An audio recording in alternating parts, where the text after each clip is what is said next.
You are looking at Julian's pronunciation guide, where we look at how to pronounce better some of the most mispronounced words in the world, like this other curious word. But how do you say what you're looking for today?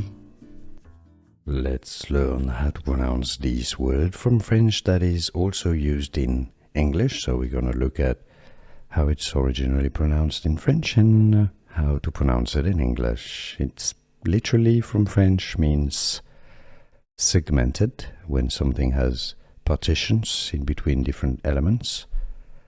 And it's pronounced in French, the French pronunciation, cloisonné. Cloisonné. It's the name of an ancient technique for decorating metal objects. In English, the pronunciation is as cloisonné.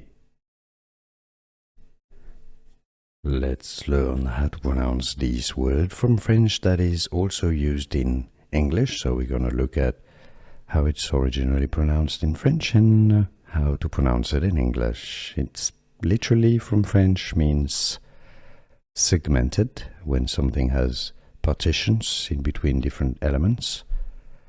And it's pronounced in French, the French pronunciation, cloisonné. Cloisonné. It's the name of an ancient technique for decorating metal objects. In English, the pronunciation is as cloisonné. Here are more videos on how to pronounce more confusing words and names too many mispronounced. Like this video if you found it useful. I appreciate your support. I'll see you soon and thanks for watching.